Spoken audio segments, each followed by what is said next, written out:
The top 1% of earners are quietly abandoning the $600 billion attention economy to reclaim their neural dominance.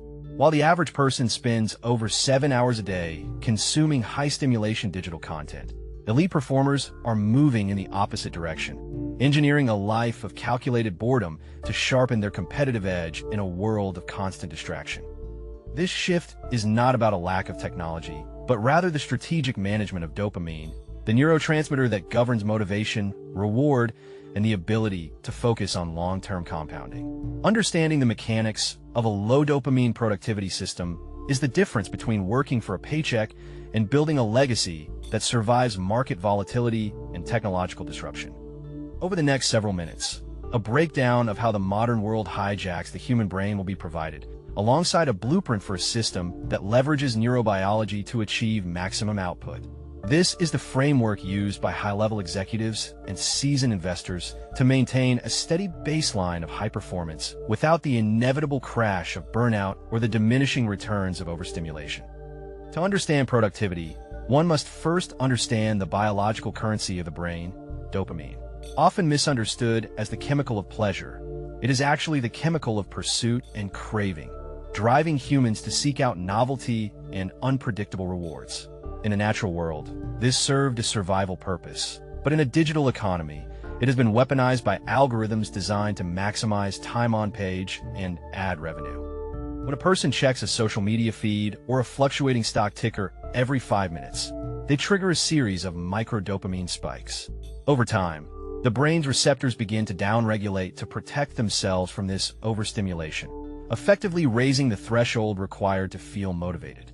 This creates a state of neural inflation where high-value, low-stimulation tasks like deep work or strategic planning become physically difficult to initiate. The economic impact of this biological shift is staggering, as studies suggest that the average knowledge worker is interrupted every 11 minutes, and it takes an average of 23 minutes to return to the original task. This creates a state of permanent cognitive fragmentation, where the ability to solve complex problems or identify high-leverage business opportunities is effectively neutralized by a constant need for the next digital hit. Furthermore, the cost of this switching friction can reduce a person's effective intelligence by up to 10 points, a deficit equivalent to losing a full night of sleep. For a professional whose value is derived from their judgment and decision-making, this represents a massive loss of human capital and a significant barrier to achieving a high net worth. The system is designed to keep the majority in a state of reactive consumption rather than proactive creation. By understanding that focus is a finite biological resource, the elite few begin to view their dopamine baseline as their most valuable asset. They protect it with the same intensity that a hedge fund manager protects their capital, knowing that once the baseline is compromised, all other efforts at productivity are merely attempts to swim against a powerful chemical tide. But here's where it gets interesting. The data tells a different story about what actually drives long-term wealth and business success. It is rarely the person who can process information the fastest, but rather the person who can stay with a single problem the longest. This capacity for deep work is becoming increasingly rare, and in economics, rarity combined with utility leads to an explosion in market value. When a brain is conditioned for high dopamine inputs, it loses the ability to endure the boredom of the plateau. In business, the most profitable activities often exist on this plateau: reviewing financial statements, refining a sales script, or conducting market research.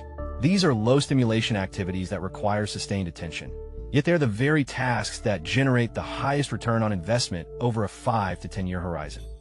Consider the example of an investor who checks their portfolio once a quarter versus one who checks it every hour.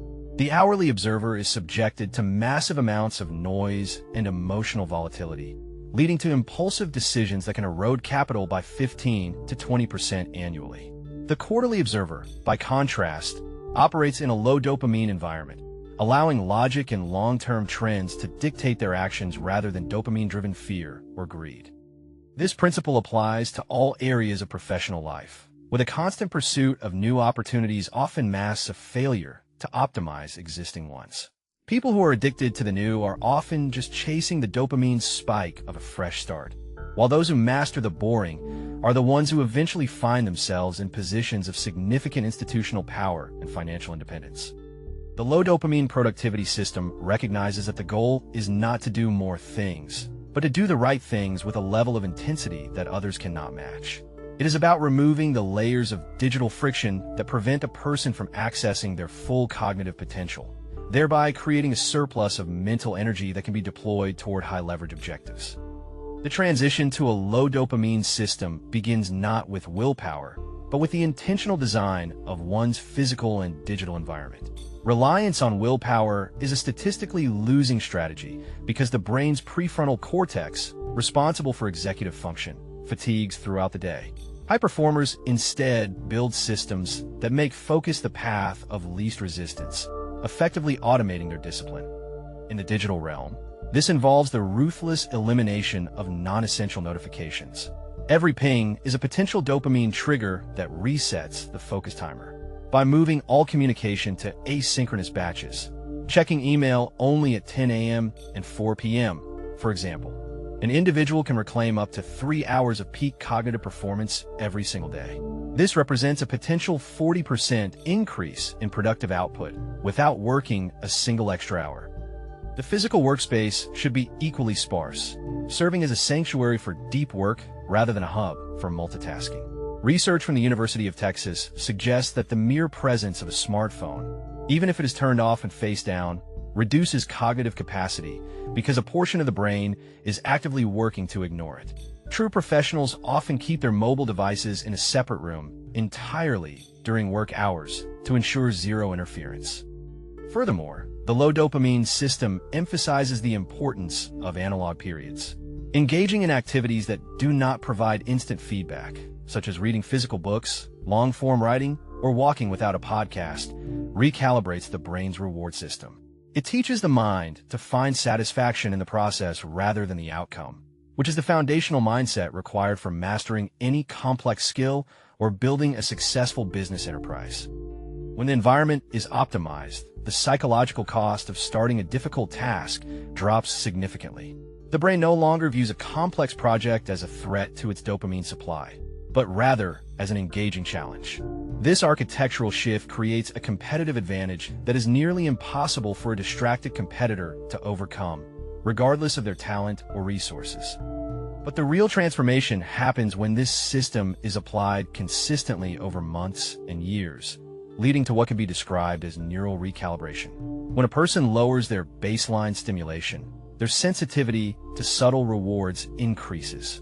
The satisfaction found in a well-structured argument, a clean line of code, or a successful negotiation becomes more profound than the fleeting high of a social media notification. This increased sensitivity allows for a state of flow to be achieved more frequently and with less effort. In a flow state, productivity can increase by up to 500%, according to data from McKinsey. For a business owner or a high-level professional, this means that their most valuable work is being done at a level of quality and speed that is simply unattainable for the general population. The long-term return on investment for this system is seen in the compounding of knowledge and relationships. While others are perpetually chasing the next trend or reactionary news cycle, the low-dopamine practitioner is building a deep moat around their expertise. They are reading the foundational texts, building deep connections with mentors, and developing a level of patience that is often mistaken for a superpower in the modern world. By opting out of the immediate reward cycle, one gains the ability to think in decades rather than days. This is the hallmark of the world's most successful capital allocators and visionaries. They are not smarter. They simply have a more efficient relationship with their own biology. They have moved from being a consumer of the attention economy to a landlord of it, owning their time and their cognitive faculties in their entirety. Ultimately, the low dopamine productivity system is a form of self-arbitrage. By reducing the noise and internal friction that everyone else is accepting as normal, a massive amount of hidden potential is unlocked. This is how empires are built in the digital age, not by doing more, but by being less distracted than the competition. The most important takeaway is that true professional leverage comes from protecting the brain's baseline and choosing high-value focus over low-value stimulation. If this changed how you think about the biology of success, The next video breaks down the specific protocols for engineering a high-performance morning routine.